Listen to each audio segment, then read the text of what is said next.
మహానేత దివంగత ముఖ్యమంత్రి డాక్టర్ వైఎస్ రాజశేఖర రెడ్డితో 4 ఏళ్ల పాటు హెలికాప్టర్లో పయనించానంటున్నాడు రిటైర్డ్ ఐఏఎస్ అధికారి ప్రభాకర్ రెడ్డి. ఆనాడు ఆయనతో పాటు నేను వెళ్లాల్సింది, కానీ అంతకు ముందు రోజే నేను రిటైర్డ్ కావడంతో ఆ హెలికాప్టర్లో వెళ్లలేకపోయానంటున్నాడు. వైఎస్ఆర్ వర్ధంతి సందర్భంగా ఆయన జ్ఞాపకాలను సాక్షితో ముచ్చటిస్తూ ఆ మహానేతతో ఆయనకున్న సంబంధాన్ని వెల్లడించారు. ఆ రోజు ఏం జరిగిందంటే, నా స్నేహితుడు చీఫ్ సెక్రటరీ వద్ద మీటింగ్కు వెళ్లాడు. సీఎం గారి హెలికాప్టర్ మిస్ అయినట్లు అతని ద్వారా నాకు తెలిసిందని చెబుతున్నారు ప్రభాకర్ రెడ్డి. కొలీగ్ ఒక అతను చీఫ్ సెక్రటరీ దగ్గర ఒక మీటింగ్ ఉన్నింది. ఆ రోజు ఆ మీటింగ్కి వెళ్ళాడు 11:30-12 గంటల టైంలో. ఆ టైంలో వాళ్ళు మీటింగ్ క్యాన్సిల్ చేసి రామచంద్రరావు గారు అడ్వైజర్ గారు సిఎస్ దగ్గరికి రావడము చూశారనమాట. అప్పుడు అక్కడ ఏం జరిగింది అని చెప్పి సీఎం గారు సిఎస్ గారి ఫేస్లో, చీఫ్ సెక్రటరీ ఫేస్లో కనుక్కుంటే హెలికాప్టరు కనెక్షన్ పోయింది, ఇక ఎక్కడుందో తెలియడం లేదు, వాళ్ళు చిత్తూరు చేరాల్సిన టైంలో చేరలేదు అని వాళ్ళకు తెలిసింది అని చెప్పి వాళ్ళు కూర్చున్నారు, మీటింగ్ పెట్టుకున్నారు అని నా కొలీగ్ చెప్పారనమాట. చెప్పినప్పుడు నేనేం చేశానంటే వెంటనే, ఎందుకంటే నేను 90% నేనే పోయేవాడిని, ఎప్పుడు ఆయనతో పోయేవాడిని. అందుకని చెప్పి నేను వాచ్ చేస్తూ ఉంటాను కాబట్టి నేను వెంటనే ఇంటెలిజెన్స్ చీఫ్ దగ్గరికి ఫోన్ చేశాను. వాళ్ళకు యాక్చువల్గా సెర్చ్ స్టార్ట్ చేస్తారు కాబట్టి వాళ్ళని అడిగితే వాళ్ళు అడిగారనమాట, మీకు తెలుస్తుంది కదా. నాకు ఫోన్ చేశారు వాళ్ళు, రూట్ ఎట్లుంటుంది, హైదరాబాద్ నుంచి చిత్తూరుకు మీరు పోతూ ఉంటే చాలాసార్లు పోయాం కాబట్టి ఏ విధంగా పోవచ్చు అంటే, అప్పుడు నేను చెప్పాను ఇక్కడ నుంచి హైదరాబాద్లో టేకాఫ్ అయిన తర్వాత కలవకుర్తి, మహబూబ్ నగర్లో కోలాపూరు, తర్వాత నంద్యాల, ఆర్లగడ్డ, అక్కడి నుంచి కడప నుంచి రాయచోటి పైన చిత్తూరు చేరడం మామూలు రూట్ అనమాట. కర్నూలు రాజు, కర్నూలు రైట్ సైడ్ ఎక్కడో కనిపిస్తూ ఉంటుంది అనమాట.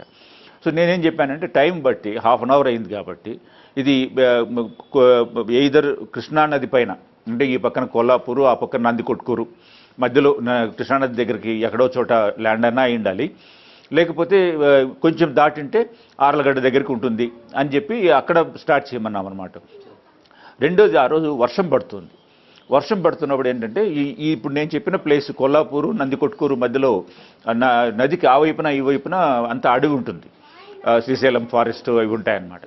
అందుకని నేను చెప్పానంటే, ఎక్కడన్నా ఒక ఓపెన్ ప్లేస్లో ల్యాండ్ అవుతే they will come towards the river.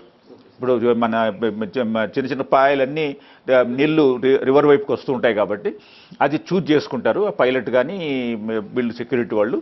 So కృష్ణానదిలో బోట్లతో కొంచెం సర్చ్ మొదలు పెట్టమని చెప్పాం. అంటే ఆ కృష్ణా వాళ్ళ దగ్గరికి వచ్చినప్పుడు మనము వాళ్ళని కనుక్కునే అవకాశం ఉంటుంది కాబట్టి బోట్లో తీసుకొచ్చేసేయచ్చు అని చెప్పి.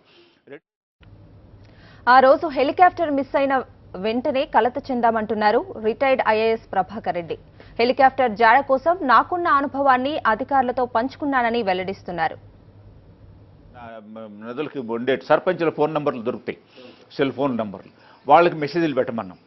ఇట్లా హెలికాప్టర్ ఎక్కడ ల్యాండ్ అయి ఉంటుంది, దయచేసి మీరు పోయి అక్కడ చూసుకొని వాళ్ళని నియరెస్ట్ ప్లేస్ తీసుకొచ్చి సేఫ్ ప్లేస్కి అక్కడ నుంచి వెహికల్లో పంపించండి, మాకు ఇన్ఫర్మేషన్ ఇవ్వండి అని చెప్పమని సర్పంచెస్కి కమ్యూనికేట్ చేయడం, నా కృష్ణానదిలో బోట్లో తిరగడం చేయమని చెప్పామన్నమాట.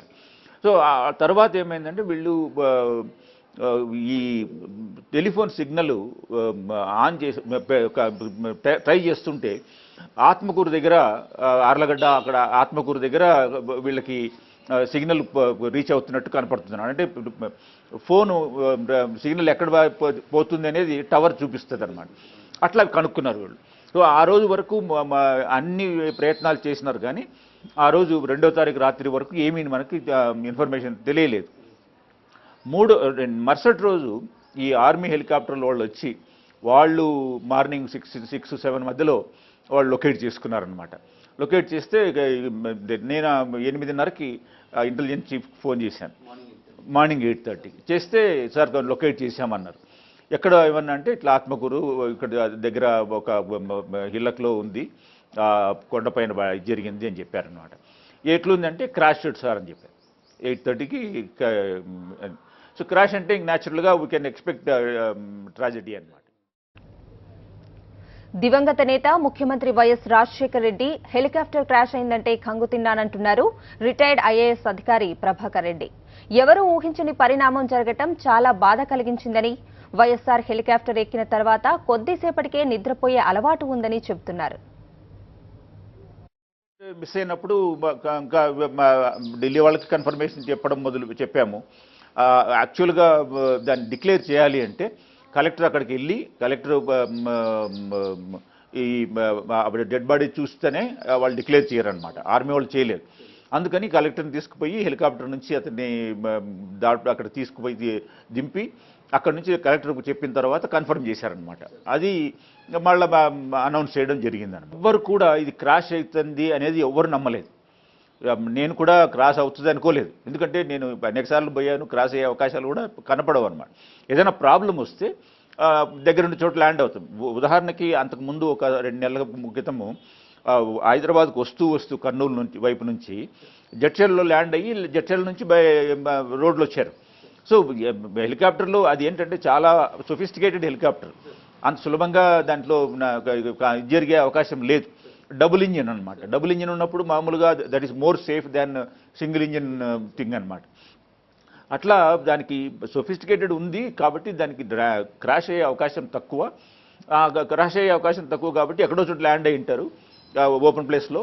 అక్కడి నుంచి వాళ్ళు నియరెస్ట్ సివిలైజేషన్ అంటే ఒక టౌన్కో లేకపోతే పల్లెకో చేరాలనే దానికి వాళ్ళు నడుస్తూ ఉంటారు అనేది అందరి ధైర్యం అనమాట. ఎవరు కూడా క్రాష్ అవుతుంది అనేది చెప్పిన మరుసటి రోజు చూసి చెప్పినంత వరకు ఎవరికి నమ్మకం కలగలేదు. ఇక్కడ బయలుదేరంగానే హైదరాబాద్ బేగంపేటలో బయలుదేరుతాం సాధారణంగా. బయలుదేరినప్పుడు ఏ ఊరికైతే మేము వెళ్తున్నామో, ఏ ఫంక్షన్కి అయితే వెళ్తున్నామో ఆ ఊరికి సంబంధించిన డీటెయిల్స్, ఆ ఫంక్షన్కి సంబంధించిన డీటెయిల్స్ ఆయనకి పేపర్లు తయారు చేసి పెట్టింటాం అన్నమాట, బ్రీఫింగ్ లాగా. ఈ లోపల ఒకవేళ ఏదైనా అక్కడ పొలిటికల్గా కానీ ఇంకా వేరే సెక్యూరిటీ సంబంధించింది వేరే ఎవరైనా ఇంటెలిజెన్స్ వాళ్ళు ఏదైనా చెప్పాలంటే వాళ్ళు ఇచ్చినట్టు పేపర్స్ కూడా పెడతాం అనమాట. ఆయన ఏం చేస్తారంటే బయలుదేరంగానే అవి చదువుతారు. అన్ని చదివేసిన తర్వాత అక్కడ కింద పక్కన పెట్టేసి నిద్రపోతారు.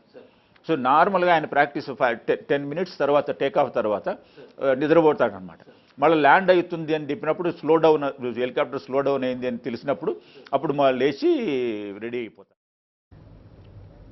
4 ఏళ్ల పాటు వైఎస్ఆర్తో హెలికాప్టర్లో జర్నీ చేశానని, వైఎస్ఆర్ బాస్కు ఉద్యోగికి ఉండే రిలేషన్ కన్నా అందరితో ఆత్మీయంగా ఉండేవారని గుర్తు చేసుకున్నారు. ఏం జరిగిండదు, జరగబోయే అవకాశం లేదు అనేది నాకు ధైర్యం అనమాట. నెక్స్ట్ డే మార్నింగ్ జరిగినంత వరకు నేను అసలు ఏ క్వశ్చన్ క్రాష్ అవుతుంది అనేది నాకు తెలియదు. నేను చాలా 4.5 సంవత్సరాలు తిరిగాను ఆయనతో. తర్వాత హెలికాప్టర్ ఎట్లా ఆపరేట్ చేస్తారు ఇది చూస్తారు. నేను ఎప్పుడు మెలకుగానే ఉండి నాకు ఇంట్రెస్ట్గా చూస్తుండేవాడిని అనమాట. సో ఆ రోజు కూడా నేనే ఉండేవాడిని. ఆ దురదృష్టవశాత్తు నేను ముందు రోజు రిటైర్ అయినాను కాబట్టి నేను లేకపోతే ఆ రోజు రాత్రి సుబ్రహ్మణ్యం గారు వెర్స్లే వాళ్ళు నాకు ఫేర్వెల్ పార్టీ ఇచ్చిన రోజు కూడా అన్నారు, నువ్వు ఉంటేనే మాకు మళ్ళీ వెతుక్కుంటే పని లేదు, మేము వెళ్ళిండే వాళ్ళ అవసరం లేదు. సుబ్రహ్మణ్యం గారు వెళ్ళిండేవారు కూడా కాదు. ఎందుకంటే ఆయనకు బ్యాక్ పెయిన్ ఉంది.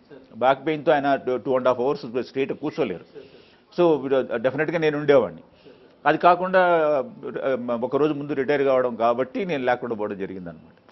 సో బట్ నాకు మాత్రం ఎప్పుడు కన్ఫర్మ్ అయినంత వరకు నమ్మకం ఉంది, నేను నడుచుకుంటూ వస్తాడు.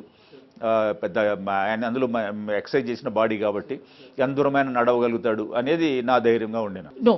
ఆయనతో పనిచేసిన వాళ్ళు ఎవరైనా సరే ఇది ఒక ఉద్యోగికి ఒక బాస్కి ఉండే రిలేషన్ కన్నా పర్సనల్ రిలేషన్ ఎక్కువ ఉంటుందన్నమాట. ఆయన ప్లెజెంట్గా ఉండేవారు. ఆయన ఎవరిని నొప్పించేవాళ్ళు కాదు.